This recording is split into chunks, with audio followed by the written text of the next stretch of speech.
देश में लव जिहाद पर कानून बनाए जाने का मुद्दा गर्म है। बीजेपी शासित राज्यों में जहां कानून बनाए जाने की तैयारी चल रही है, दूसरी तरफ गैर बीजेपी शासित राज्यों में इस पर कोई चर्चा नहीं हो रही है या जमकर विरोध हो रहा है। लव जिहाद पर कांग्रेस और शिवसेना बुरी तरह घिर गई है।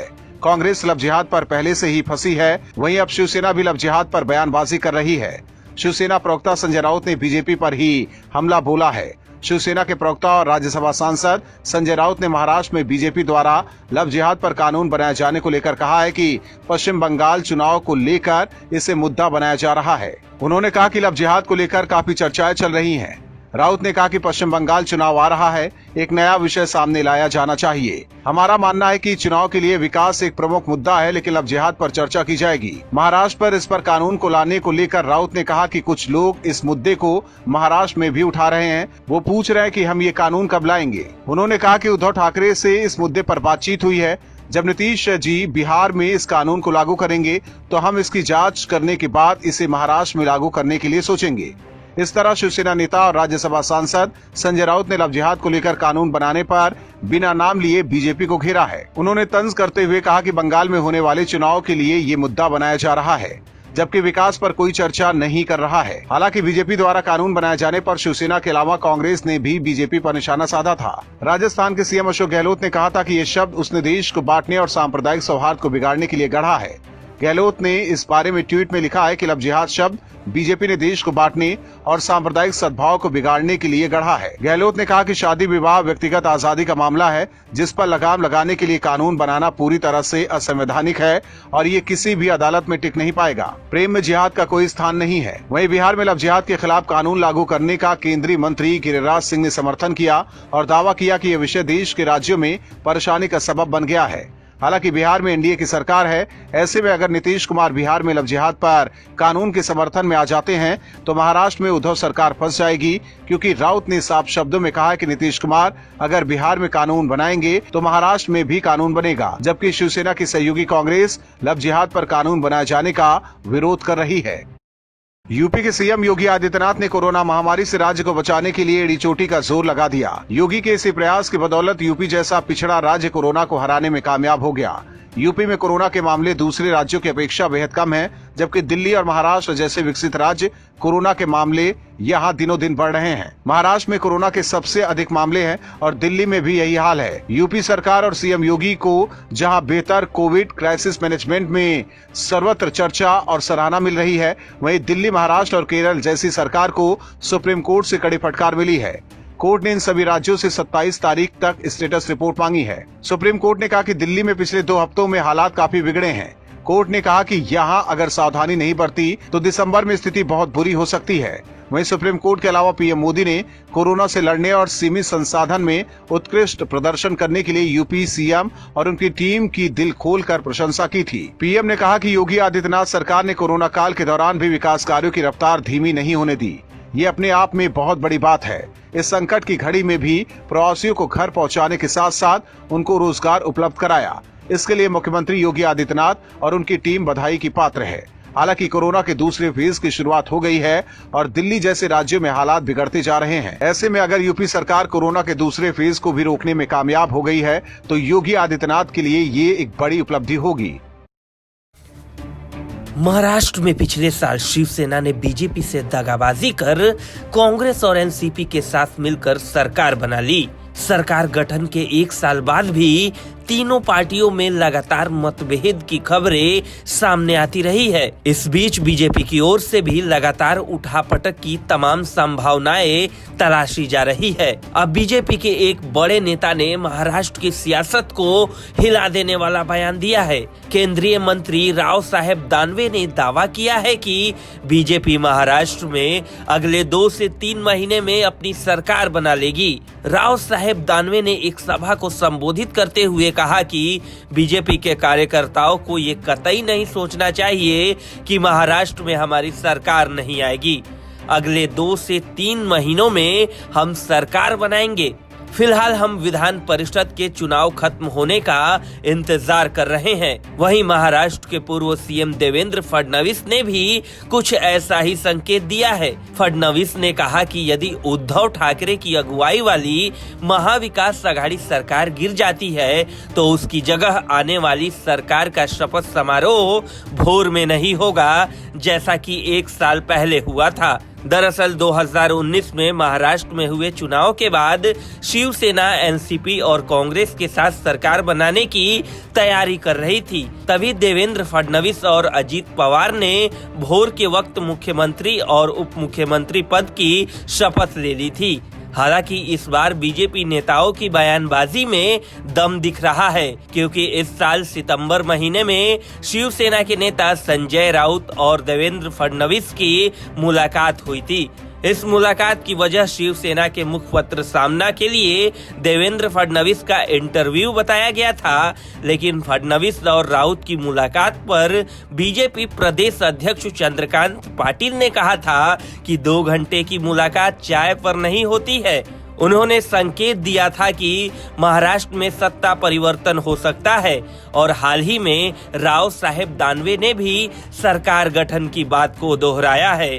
ऐसे में आने वाले कुछ दिनों में हो सकता है कि महाराष्ट्र की राजनीति में कुछ बड़ा उलटफेर देखने को मिले।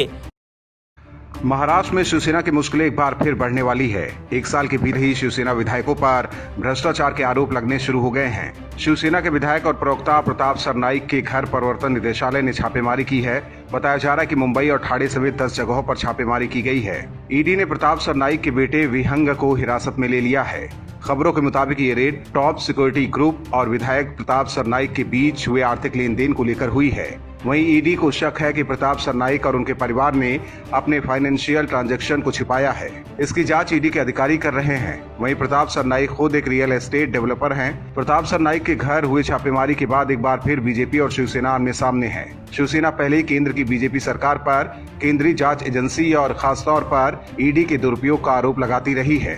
फिलहाल शिवसेना ने भी इसे बदले की राजनीति और बीजेपी के विरुद्ध बोलने वाले नेताओं की आवाज को दबाने का प्रयास बताया है। शिवसेना नेता संजय राउत ने इसे महाराष्ट्र को बदनाम करने का षड्यंत्र बताया है। राउत ने कहा कि महाराष्ट्र में एजेंसी का उपयोग कर कोई यहाँ की सरकार गिराना चाहता है तो वो मूर्ख है। उन्होंने कहा कि कोई भी विधायक दबाव में नहीं आने वाला है। कुछ भी कर लो, हम घुटने टेकने वाले नहीं हैं। छापेमारी के बाद संजय राउत ने कहा कि अगर किसी को लगता है कि किसी एजेंसी से दबाव डालकर सरकार बनाई जा सकती है तो ऐसा नहीं होगा। इसके साथ ही इन्होंने प्रताप सरनाईक के ठिकानों पर छापेमारी को एक राजनीतिक साजिश बताया। उधर शिवसेना के आरोपों पर बीजेपी नेता किरीट सोमैया ने कहा कि ईडी बिना होमवर्क के नहीं जाएगी। अगर सरनाईक ने भ्रष्टाचार किया होगा तो कार्रवाई होनी चाहिए। हालांकि ईडी ने अभी ये खुलासा नहीं किया है कि छापेमारी के दौरान प्रताप सरनाईक के ठिकानों से क्या बरामद हुआ है, लेकिन इस छापेमारी के बाद एक बार फिर शिवसेना और बीजेपी आमने सामने है। कांग्रेस के अंदर सब कुछ ठीक नहीं चल रहा है। बिहार विधानसभा चुनाव के बाद कांग्रेस में आपसी खींचतान और बढ़ गई है।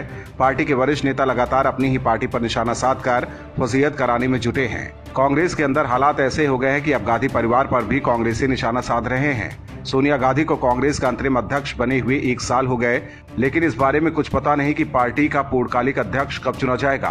कुछ कांग्रेसी नेता राहुल गांधी को फिर से अध्यक्ष बनाने की मांग कर रहे हैं, लेकिन कांग्रेस के अंदर भी राहुल गांधी को पहले जैसा समर्थन नहीं मिल रहा है। कांग्रेस में अध्यक्ष की मांग को लेकर 23 नेताओं ने सोनिया गांधी को चिट्ठी लिखी थी। इसमें कांग्रेस के वरिष्ठ नेता गुलाम नबी आजाद भी शामिल थे। हालांकि लेटर बम के बाद गुलाम नबी आजाद के पर कांग्रेस में कतर दिए गए और अब हरियाणा कांग्रेस के नेता कुलदीप बिश्नोई ने गुलाम नबी आजाद पर बड़ा आरोप लगाया है। कुलदीप बिश्नोई ने कहा है कि गुलाम नबी आजाद विरोधियों से मिले हुए हैं और उनके सहयोग से वो कांग्रेस पार्टी को तोड़ना चाहते हैं। उन्होंने एक अखबार से कहा है कि आज सिर्फ पार्टी को तोड़ने की ये साजिश है जो आजाद साहब विपक्षी पार्टी के साथ मिलकर कर रहे हैं। मैं आजाद साहब को बता देना चाहता हूं कि हम आपके इस षड्यंत्र को कामयाब नहीं होने देंगे। वहीं कुलदीप बिश्नोई भले ही गुलाम नबी आजाद पर आरोप लगा रहे हैं, लेकिन खुद कुलदीप बिश्नोई ने 2007 में कांग्रेस को तोड़कर हरियाणा जनहित कांग्रेस बनाई थी और वही कुलदीप बिश्नोई गुलाम नबी आजाद पर ही आरोप लगा रहे हैं। ऐसे कई नेता कांग्रेस से अलग हुए और अलग अलग नाम से पार्टियां बनाई। उनमें कई ने फिर से कांग्रेस ज्वाइन कर लिया और वो अब भी पार्टी के बड़े नाम हैं। फेमस कॉमेडियन भारती सिंह के घर से एनसीबी ने गांजा बरामद किया था, जिसके बाद भारती और उनके पति हर्ष को जेल भेज दिया गया था। हालांकि भारती और उनके पति को बेल मिल गया है, लेकिन भारती की गिरफ्तारी के बाद बॉलीवुड के साथ साथ द कपिल शर्मा शो भी विवादों में घिर गया। इसकी वजह वरिष्ठ पत्रकार अर्नब गोस्वामी के मजाक उड़ाने वाला एपिसोड है। दरअसल कुछ दिन पहले अर्नब बॉलीवुड के ड्रग्स रैकेट का भंडाफोड़ करने में जुटे थे। इसी दौरान कपिल शर्मा शो में अर्नब का जमकर मजाक उड़ाया गया था। अब जब द कपिल शर्मा शो की अहम सदस्य भारती सिंह को एनसीबी ने गिरफ्तार कर जेल भेज दिया तो यूजर्स कपिल शर्मा शो को ट्रोल करने लगे हैं। लोग लिख रहे हैं कि अब समझ में आया ये लोग अर्नब का मजाक क्यों उड़ा रहे थे। यूजर्स ने ये भी लिखा है कि अर्नब का मजाक बॉलीवुड एक्टर सलमान खान के कहने पर उड़ाया गया था। वहीं कुछ यूजर्स ने लिखा है, कपिल शर्मा तुम्हें लगता है कि तुम अर्नब गोस्वामी का मजाक उड़ाकर ऐसे ही निकल जाओगे तो ये तुम्हारी बड़ी गलती है। नतीजा देख लो। वही कुछ यूजर्स ने लिखा कि द कपिल शर्मा शो के ज्यादातर सदस्य इस नशाखोरी में लिप्त हैं, इसलिए ये लोग अर्नब का मजाक उड़ा रहे थे। कुछ यूजर्स ने लिखा कि अर्नब गोस्वामी जी से आग्रह है कि वो भारती के मुद्दे पर एक शो करें और कपिल शर्मा से ढंग से तीखे सवाल पूछे। वहीं कुछ सोशल मीडिया यूजर्स ने ये भी लिखा कि सलमान खान द कपिल शर्मा शो के प्रोड्यूसर हैं, शो के कलाकार ड्रग्स लेते हैं तो इसकी जानकारी उन्हें भी जरूर होगी। आपको बता दें कि सुशांत की हत्या के बाद से ही एनसीबी बॉलीवुड के ड्रग्स कनेक्शन की जांच कर रहा है। इस दौरान कई बड़े कलाकारों को एनसीबी ने गिरफ्तार किया है। महाराष्ट्र में शिवसेना और बीजेपी एक बार फिर आमने सामने है। पूर्व सीएम देवेंद्र फडणवीस के बयान पर शिवसेना ने पलटवार किया है। राज्य में बीजेपी नेताओं ने इस बात के संकेत दिए हैं कि जल्द ही बीजेपी सरकार बना सकती है। बीजेपी के इस दावे से शिवसेना डर गई है। उद्धव ठाकरे और उनकी पार्टी बीजेपी के दावों पर पलटवार करना शुरू कर दिया है। शिवसेना सांसद संजय राउत ने पलटवार करते हुए कहा कि आज पिछले साल 3 दिन के लिए बनी सरकार की सालगिरह है। हमारी सरकार अगले 4 साल भी पूरे करेगी।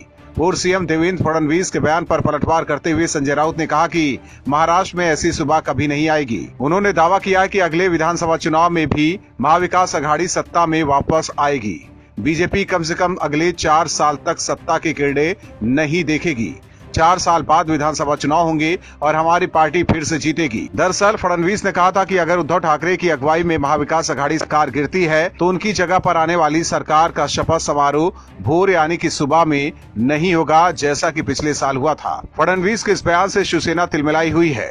हालांकि शिवसेना के जख्मों पर नमक बीजेपी नेता और केंद्रीय मंत्री राव साहेब पाटिल दानवे ने भी छिड़का है। उन्होंने महाराष्ट्र में अगले 2 से 3 महीनों में बीजेपी की सरकार बनाने का दावा किया है। दानवे ने कहा कि आप ये मत सोचिए कि हमारी सरकार नहीं बनेगी, ये 2-3 महीनों में बनेगी। बीजेपी नेताओं की बयानबाजी से राज्य में एक बार फिर सियासी उथल पुथल के संकेत मिलने शुरू हो गए हैं। हालांकि महाराष्ट्र में बीजेपी सरकार बनाएगी या नहीं, इसके लिए कुछ दिन इंतजार करना होगा। देश भर में कोरोना के मामले बढ़ने के साथ ही पीएम मोदी भी एक्टिव मोड में आ गए हैं। पीएम ने 8 राज्यों के मुख्यमंत्रियों के साथ बैठक की। इस दौरान पीएम के निशाने पर कांग्रेस और कांग्रेस के पूर्व अध्यक्ष राहुल गांधी रहे। दरअसल कोरोना वैक्सीन को लेकर राहुल गांधी पिछले कई दिनों से राजनीति कर रहे हैं, जिसके बाद आज मोदी ने राहुल गांधी को रडार पर लिया है। मोदी ने कहा कि कोरोना संकट काल में भी कुछ लोग राजनीति कर रहे हैं। उन्होंने कोरोना महामारी को लेकर विपक्ष के रवैये पर भी नाराजगी व्यक्त की। पीएम ने बैठक में इशारों में राहुल के उन सवालों का जवाब दिया। उन्होंने कहा कि वैक्सीन कब आएगी ये सरकार नहीं तय कर सकती है, ये वैज्ञानिकों के हाथ में है, लेकिन कुछ लोग इसे लेकर राजनीति कर रहे हैं। मोदी ने कहा कि किसी को राजनीति करने से रोका नहीं जा सकता है, लेकिन कुछ मुद्दे राजनीति के लिए नहीं होते हैं। दरअसल कोरोना के मामले बढ़ने के साथ ही राहुल ने मोदी से 4 सवाल पूछे थे। राहुल गांधी ने सोमवार को ट्वीट कर कहा था कि पीएम मोदी को राष्ट्र को बताना चाहिए सभी कोविड वैक्सीन कैंडिडेट्स में भारत सरकार किसे और क्यों चुनेगी। राहुल ने पूछा था वैक्सीन सबसे पहले किसे मिलेगी और इसके बंटवारे की रणनीति क्या होगी। मुफ्त टीकाकरण सुनिश्चित करने के लिए क्या पीएम केयर फंड का इस्तेमाल किया जाएगा? कब तक सभी भारतीयों को टीका लग जाएगा? जिसके बाद मोदी ने राहुल को उनके सवालों का करारा जवाब दिया। हालांकि राहुल गांधी कोरोना महामारी को लेकर पहले से ही राजनीति कर रहे हैं, लेकिन बीच में कोरोना के मामले कम होने पर राहुल ने चुप्पी साध ली थी। लेकिन जैसे ही मामले बढ़े हैं, राहुल भी नींद से उठ गए हैं। लेकिन इस बार मोदी ने राहुल को वैक्सीन पर जवाब दे दिया है। Bureau report OMH news. और भी वीडियोस देखने के लिए चैनल को सब्सक्राइब करें और बेल आइकन को दबाएं।